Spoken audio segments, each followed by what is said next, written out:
தேவ கிருபை இல்லைன்னா நம்முடைய கையின் பிரயாசம் ஆசீர்வதிக்கப்படவே முடியாது. ஏன்னா அவர் தான் எல்லா சறுக்குதலை நிறுத்துகிறவர். அல்லேலூயா. எல்லா சறுக்கல்களை நிறுத்துகிறவர், நமக்கான வழிவாசல்களை ஏற்படுத்துகிறவர், நமக்காக இருக்கிற முன்னே இருக்கிற கதவுகளை திறக்கிறவர். அவர் திறந்தால் ஒருவனும் பூட்ட முடியாது. ஆனால் அவர் பூட்டி விட்டா ஒருவனும் திறக்க முடியாது. அதனால பூட்டுகிறார் அவர்தான், திறக்கிறார் அவர்தான். அவரை நோக்கி நம்முடைய கண்கள் இருக்கட்டும். இதான் சங்கீதம் 123:2-3 சொல்லப்பட்டிருக்கிறது. வேலைக்காரின் கண்கள் எஜமானின் கரத்தை நோக்கி இருக்குமா போல், வேலைக்காரியின் கண்கள் எஜமாட்டியின் கண்களை நோக்கி இருக்குமா போல். கர்த்தாவே, இரக்கம் கிடைக்கும் வரை நாம் என்ன பண்றோம், உம்மை நோக்கி கெஞ்சுகிறேன் என்று எழுதப்பட்டிருக்கோம். அல்லேலூயா. ஆமாம், அவர் தான் எஜமான். அல்லேலூயா. எந்த காரியமும் புரட்டி போடவும் நிறுத்தவும் அவர் வல்லவர். அல்லேலூயா. எந்த செயலையும் செய்வதற்கும் அதை தேங்க்யூ லார்ட் செய்யாமல் இருப்பதற்கும் அவர் போதுமானவர். அல்லேலூயா. உங்கள் வாழ்க்கையில் அற்புதங்கள் அடையாளங்கள் அவரே அன்றி வேறு ஒருவராலும் செய்ய முடியாது. அல்லேலூயா. காரியங்களை மாறுதலால் முடிய பண்ணுகிறவர் என் தேவனாகிய கர்த்தர். அல்லேலூயா. யெகோவா ஈரே என்கிறது அவருடைய நாமம். அவர் காரியங்களை மாறுதலால் முடிய பண்ணுவார். அவருடைய ஜனங்களுக்கு ஏற்பட்டிருக்கிற இன்னல்களை, அவருடைய ஜனங்களுக்கு ஏற்பட்டிருக்கிற எதிர்ப்புகளை, அவருடைய ஜனங்களுக்கு ஏற்படுகிறதான சத்துருடைய சூழ்ச்சிகளை, அவருடைய ஜனங்களுக்கு ஏற்பட்டிருக்கிறதான எல்லா தடைகளை நீக்குகிற தேங்க்யூ லார்ட், ஆமென், என் தேவனாகிய கர்த்தர் நமக்குள் வாசம் பண்ணி கொண்டிருக்கிறார். அல்லேலூயா. அவர் நல்லவர், அப்படி கிருபை என்றும் உள்ளது. பக்கத்தில் பார்த்து சொல்லுங்க, நல்லா இருக்கிறீங்களா? அல்லேலூயா. அல்லேலூயா. கர்த்தர் நல்லவர், அப்படியே கிருபை என்றும் உள்ளது. ஆமாங்க, அவர் நேற்றும் இன்றும் மேலும் மாறாதவர். அவர் நம்பி இருக்கிறவர்கள் அவர் கைவிட்டதா சரித்திரம் இல்லை. ஒருவேளை வெள்ளம் வரலாம், thank you Lord, glory to God, பெரும் மழை பெய்யலாம், காற்று வீசலாம். நீங்கள் கர்த்தரை சார்பாய் நிற்கும் போது காற்றோ வெள்ளமோ பெரும் மழையோ பெருங்காற்றோ உங்கள் வாழ்க்கையை ஒன்றும் சேதப்படுத்த முடியவே முடியாது. அல்லேலூயா. உன் தேவனாய் கர்த்தர் உன்னோடு இருக்கும்போது எத்தனை காரியங்கள் எதிர்ப்பாய் நிற்கட்டும், எத்தனை காரியங்கள் அல்லேலூயா நடக்காது, இது முடியாது, இது நடக்காது, இது ஆகாது என்று எத்தனை பேர் எழும்பி சொல்லட்டும். இயற்கையை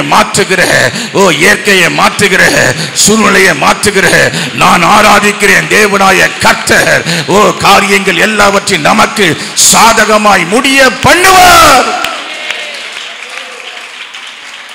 Thank you Lord. Hallelujah. Hallelujah.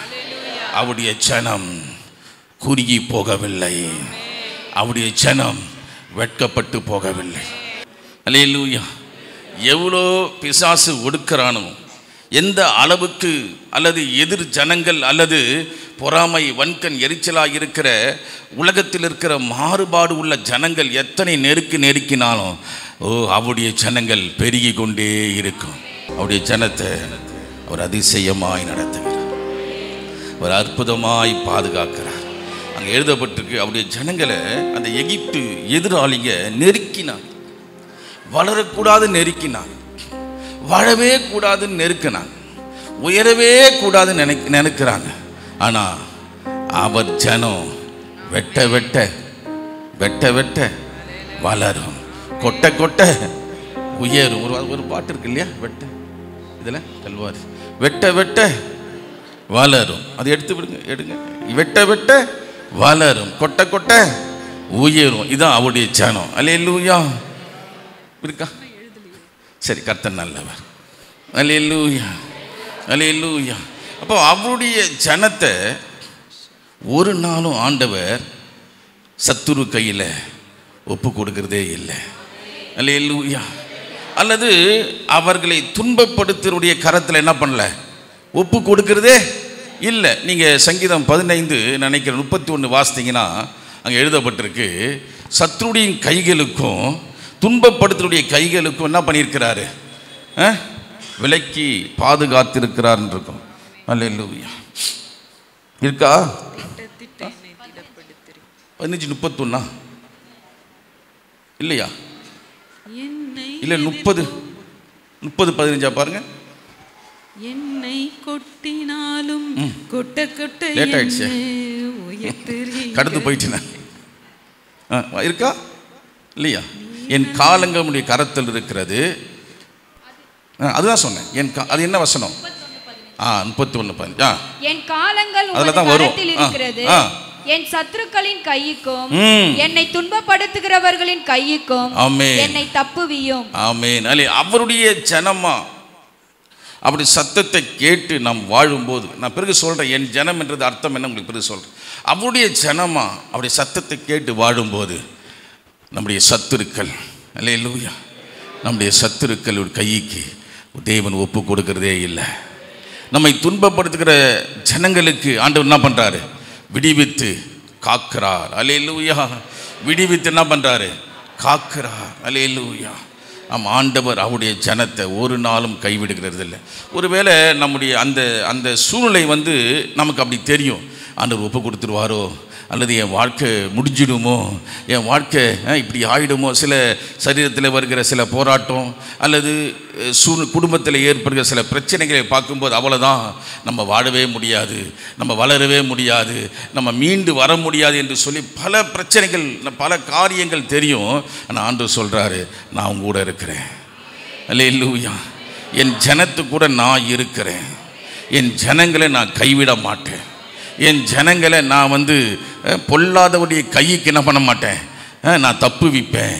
துன்பப்படுத்துறவுடைய கைக்கு நான் என்ன பண்ண, விடுதலையாக்கி காப்பேன்.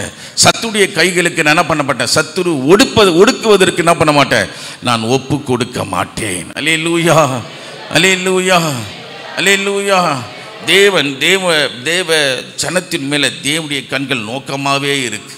நீங்கள் நினைக்கலாம் யாரும் நம்ம பார்க்கல, யாரும் நம்ம விசாரிக்கலை அப்படின்னு நினைக்கலாம். ஆனால் ஆண்டவருடைய கண்கள் நம்ம மேல் நோக்கமாக இருக்கிறது. நீதிமான்கள் மேல் அவருடைய கண்கள் நோக்கமாகவே இருக்கு. அல்லேலூயா. ஆமாம், அல்லேலூயா. அவர் நீதியின் தேவன். அவருடைய பிள்ளைகள் நீதியாய் வாழ வேண்டும் என்று விரும்புகிறார். ஆனால் தான் அவங்களுக்கு பேரே நீதிமான்கள். அல்லேலூயா. இயேசுவின் இரத்தத்தால் கழுவப்பட்ட ஒவ்வொருவர்கள் நீதிமான்கள். அந்த நீதிமான்கள், அல்லேலூயா, அவங்க வீட்டுக்குள்ளே ஒரு கம்பீர சத்தம் உண்டாகும். நீங்கன்னா பாருங்களேன், ஒரு நாள் உங்கள் வாழ்க்கையில் உங்கள் வீட்டுக்குள்ளே, அல்லேலூயா, ஒரு மகிழ்ச்சியின் ஆரவாரம் உண்டாக போகிறது. அல்லேலூயா. ஒரு சந்தோஷத்தின் சத்தம் உண்டாக போகிறது. ஒரு விடுதலையின் சத்தம் உண்டாக போகிறது. ஒரு அற்புதத்தை கர்த்தர் உங்கள் வாழ்க்கையில் செய்ய போகிறார். அதை நீங்கள் தேங்க்யூ பார்த்து ஒரு தேங்க்யூ ஆண்டவருக்கு நன்றி சொல்லி, ஓ க்ளோரி டு காட், அவரை உயர்த்தும், அவரை உயர்த்தும், ஓ தேங்க்யூ, அவரை துதிக்கும் வார்த்தைகள் உன் நாவிலே கம்பீரமாக கம்பீரமாக, அல்லேலூயா, க்ளோரி டு காட், கம்பீரமாய் வெளியே வரப்போகிறது. வேதத்தில் அப்படிதான் இருக்கு. சங்கீதம் 118:15 இல்லை வாசிக்க வேணாம், 118:15 எழுதப்பட்டிருக்கிறது, நீதிமான் வீட்டுக்குள்ளே கம்பீர சத்தம் உண்டாகும். ஓ, அவருடைய வலது கரம் பராக்கிரமம் செய்யும். நல்லா புரிஞ்சுங்க, தேவ பிள்ளைகளாய் இருக்கிற நமக்கு அப்படி வலது கரம், அல்லேலூயா, அப்படி வலது கரம் பராக்கிரமம் செய்யும். ஓ, பலமான காரியம் செய்யும். இன்னொரு இடத்துல எழுதப்பட்டிருக்கு, சங்கீதம் 60:12 நினைக்கிறேன், அவருடைய ஜனங்கள் இருக்கா, வாசிங்க 60:12. தேவனாலே பராக்கிரமம் செய்வோம், அவரே எங்கள் சத்துருக்களை மிதித்து போடுவார். பக்கத்துல பாஸ் சொல்லுங்க, அல்லேலூயா, உங்கள் சத்துருக்களை மிதித்து போடுவார். கவலைப்படாதீங்க, கவலைப்படாதீங்க.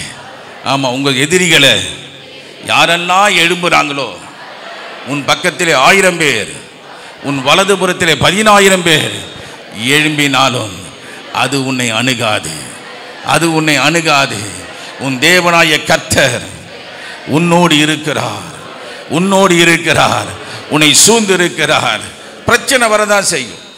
நீங்கள் பிரச்சனை வராதுன்னு நினைக்கக்கூடாது, வரும். ஏன்னா ஆண்டவர் தெளிவாக சொல்லியிருக்கிறார். யோவான் 16:33 வாசிக்க வேணாம், நீங்கள் 33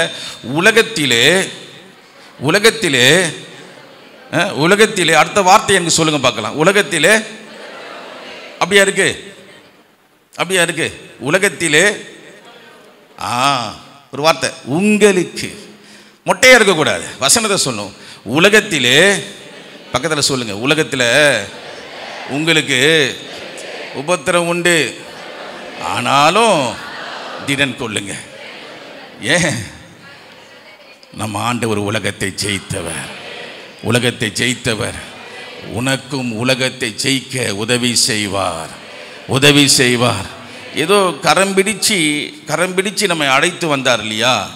நடுக்கடலில் விட்டு போகிறதில்ல, அல்லது நடுநிலையில் விட்டு போகிறதில்ல, அக்கறையிலே கொண்டு போய் சேர்ப்பார். அல்லேலூயா. அக்கறையிலே கொண்டு போய் சேர்ப்பார். அல்லேலூயா. கரம் பிடித்தவர் கைவிட மாட்டார்.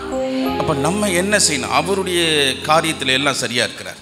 அப்போது என் ஜனம் என்ன செய்யும் அப்படின்னா, சமாதான தாபரங்களில் குடியிருக்கும். அப்போ நம்ம சமாதானமாக நிலையான வாசஸ்தல குடியிருக்கணும்னா, ஆண்டவர் இந்த வேதத்தில் நான் சொல்லி வேகமாக முடிச்சிடுறேன். ஆண்டவர் இதில் என்னென்னா, அவருடைய ஜனமாக இருக்கணும்னா நம்ம என்ன செய்யணும்? இப்போ வாசிங்களேன், 2 கொரிந்தியர் 6:14 வாசிங்களேன். அந்நிய நுகத்திலே அவிவிசுவாசிகளுடன் பிணைக்கப்படாதிருப்பீர்களாக.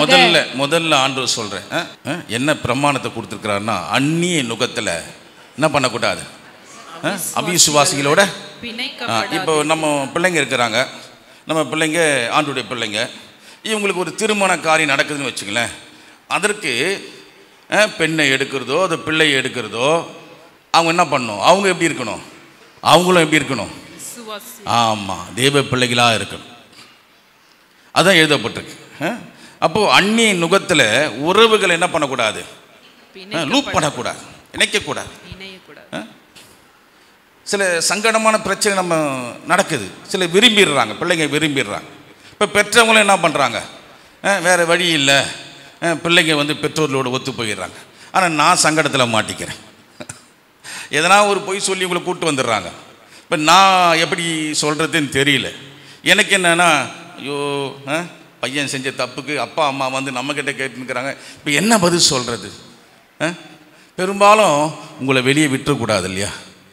ஐயோ இவங்க வெளியே போயிட்டா எப்படி இந்த ஆத்துமா அப்படின்னு நானும் என்ன பண்ணுறேன்?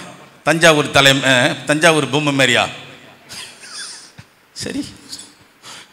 ஆனால் உண்மையாக வேதனைப்படுறேன் சில நேரங்களில். என்னடா இப்படி ஆகிடுதே, என்ன பண்ணுறது?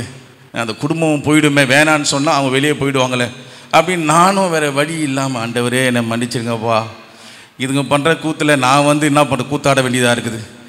நானும் மாட்டிட்டு முடிக்கிறேன், என்ன செய்யுதுன்னு தெரில. மாமா புள்ள, அத்தை புள்ள, அத்தை பையன், மாமா பையன், அவங்க ரட்சிக்கப்படாத இருப்பாங்க. இதுக்காகவே கல்யாணத்துக்காகவே நீங்கள் போட்டு வந்தீங்கன்னா தோல் உரிக்கப்படுமா? அது அந்த தோலோடு தான் இங்கே வரும். கொஞ்ச நாள் அப்படி தெரியும், பிறகு என்ன ஆகும்? மறுபடியும் பழைய காரியத்தை என்ன பண்ணும்? வீட்டில் கொண்டு வந்துடும். அந்நிய நுகத்தில் நீதிக்கும் அநீதிக்கும் சம்பந்தம் ஏது? நான் ஏற்கனவே சொன்னேன், ஆண்டவர் எப்படிப்பட்டவர்? நீதி உள்ளவர். அவருடைய பிள்ளைகளை எப்படி அவர் பார்க்குறாரு? நீதிமான்கள் அப்படின்னு தான் பேர் வச்சிருக்கிறார் பாருங்க, நீதிமான்கள். அப்படி பிள்ளைகளுக்கு நீதி. அப்போ என்ன செய்யணும்னா, அநீதியான காரியத்தை விட்டு நம்ம என்ன பண்ணோம்? அதான் மாறுபாடு உள்ளவர்கள் அநீதியான காரியத்தை செய்வார். அல்லேலூயா. ஆனால் அவருடைய பிள்ளைகள் என்ன செய்யணும்? நீதி செய்யணும். அதுதான் இந்த வசனம் கொடுக்கப்பட்டிருக்கு. எதுக்கு இந்த வசனம்லாம், எதுக்கு இந்த பைபிளில் கொடுக்கப்பட்டிருக்குன்னா, இதன்படி வாடுறது தான் நீதி. இது நீதி உள்ள வார்த்தைகள்.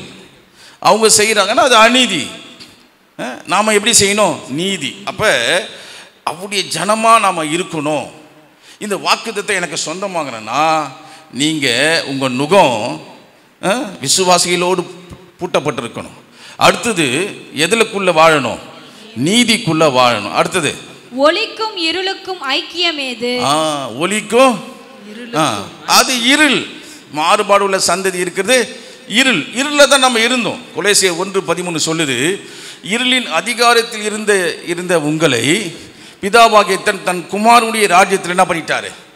சேர்த்து விட்டார். இப்போ ஒளியின் ராஜ்யத்துக்கு நம்ம வந்துட்டோம். இப்போ ஒளியின் ராஜ்யத்தில் இருக்கிறவங்க இருளின் கிரியையின் காரியங்களை செய்யக்கூடாது. என்ன பண்ணக்கூடாது? இருளின் கிரியின் காரியங்கள் செய்யக்கூடாது. நீங்கள் வீட்டில் போய் வாசித்து பாருங்க. இருளின் கிரிகெல்லாம் நினைக்கிற ரோமர் 13:14 எழுதப்பட்டிருக்கு. இப்போ வாசிக்க நேரம் இல்லை, நான் முடிக்க போகிறேன். அப்போ தேவ பிள்ளைகள் ஒளியிலே வாழணும். அடுத்தது கிறிஸ்துவுக்கும் பேலியாளுக்கும் இசைவேது. கிறிஸ்துக்குள் வாழ்கிற வாழ்க்கை. அவர்கள் பேலியாள், அவர்கள் பொல்லாப்பு செய்கிறவர்கள், பேலியாளின் பிள்ளைகள். நம்ம கிறிஸ்துவின் பிள்ளைகள். அப்ப கிறிஸ்து எப்படி இருந்தாரோ எப்படி வாழ்ந்தாரோ அப்படிதான் நம்ம என்ன பண்ணோம், வாழணும். அவிவிசுவாசியுடனே விசுவாசிக்கு பங்கேது. விசுவாசி அப்படின்னா உங்களை பார்த்தா தெரியும் அவர் விசுவாசிங்க அப்படி மற்றவங்க என்ன பண்ணோம் சொல்ல. ஞாயிற்றுக்கிழமைனா அவர் சர்ச்சுக்கு போயிடுவாருங்க. அவர் ரொம்ப கண்டிப்பாக இருப்பாருங்க. அதை விட்டு என்ன பண்ண மாட்டார், அவர் வரவே மாட்டார். என்ன வேலை வச்சாலும் சரி, ஞாயிற்றுக்கிழமை ஆண்டவரை ஆராதிக்கிற நாள், தேவனை தொழுது கொள்கிற நாள். அந்த நாளை நான் வேற யாருக்கு என்ன பண்ண மாட்டேன், விட்டு கொடுக்கவே மாட்டேன். அல்லேலூயா, அல்லேலூயா. தேவனை ஆராதிக்கிறவர்கள் ஒரு வித்தியாசத்தை காண பண்ணணும், ஒரு வித்தியாசத்தை காண பண்ணணும். அல்லேலூயா. ஆமாம், ஒரு வித்தியாசம் இருக்கணும். இல்லை அவங்க போல நம்ம என்ன பண்ணக்கூடாது, மாறி விசுவாசனா தேவனை ஆராதிக்கிற நாளில் நான் தேவனை ஆராதிப்பேன். அல்லேலூயா. ஒருவேளை அவசர வேலை அப்படின்னா மாலையில் வந்து நம்ம என்ன பண்ணலாம், அதை 2 ஆராதனை வச்சுருக்கிறோம். மாலையில் எப்படியாவது வந்து என்ன பண்ணோம், இந்த ஊருக்கு போகிற வேலை அவங்க என்ன பண்ணணும், ஞாயிற்றுக்கிழமை அவங்களுக்கு ஃப்ரீயாக இருக்கும். திருமணம் எதனா ஒரு காரியம் நீங்கள் என்ன பண்ணிடக்கூடாது, போயிடக்கூடாது. போயிட்டா நீங்கள் அவருடைய ஜனமாக என்ன பண்ண முடியாது, பேர் வச்சுக்கலாம். பேர் வச்சு அவருடைய ஜனமாக நீங்கள் வாழ்ந்துட முடியாது. அவரை ஆராதிக்கிற ஒரு வேளை நேற்று ஒருவர் ஃபோன் பண்ணார், பாஸ்டர் நான் வெளியே போகிறேன், எனக்கு ஃபோன் பண்ணுறார், சர்ச்சுக்கு நீங்கள் வர முடியாது. நான் சொன்னேன், நீங்கள் எங்கே போனாலும் சரி அங்கே ஒரு சபை இருக்கும், அங்கே போய் என்ன பண்ணுங்க, தேவனை ஆராதிங்க பிரதர். தேவனை ஆராதிக்கிற நாள் நீங்கள் பயணமாகறீங்க. ஆனால் ஆராதனை என்ன பண்ணக்கூடாது, நீங்கள் மிஸ் பண்ணிடக்கூடாது. அல்லேலூயா. அவரை பிரஸ்தாபப்படுத்துகிற எந்த இடத்திலும் நான் வந்து, அல்லேலூயா. இப்போ இங்கே வந்து நம்ம என்ன பண்ணுறோம், நன்றி அப்பா நல்லவரே சொல்றோமா இல்லையா, நன்றி அப்பா பிரஸ்தாபப்படுத்துறோமா இல்லையா, வல்லவரே நன்றி அப்பா நல்லவரே நன்றி அப்பா நல்லவரே நன்றி அப்பா நல்லவரே ஜீசஸ் ஜீசஸ் நன்றி அப்பா. அப்படி கண்களை மூடி வல்லவரே. அன்பின் பரலோக பிதாவே, நாளிலே கேட்ட சத்தியத்திற்காய் ஸ்தோத்திரம். நீ தொடர்ந்து நடத்துவீராக. நாளிலே வந்த ஒவ்வொரு தேவ பிள்ளைகளுக்காய் நன்றி செலுத்துகிறோம். இந்த கரத்திலே எங்கள் ஆவி ஆத்மா சரித்து ஒப்பு கொடுக்கிறோம். இயேசு கிறிஸ்து இனிய நாமத்தில் ஜெபத்தை கேட்கிற நல்ல பிதாவே, ஆமீன். எல்லாம் சேர்ந்து சொல்லுவோம். என் ஆத்துமாவே கர்த்தரை ஸ்தோத்திரி, என் முழு உள்ளமே அவருடைய பரிசுத்த நாமத்தை ஸ்தோத்திரி. என் ஆத்துமாவே கர்த்தரை ஸ்தோத்திரி, கர்த்தர் செய்த சகல உபகாரங்களையும் மறவாதே. ஆமென். அல்லேலூயா. உங்கள் யாவருக்கும் என்னுடைய ஸ்தோத்திரம்.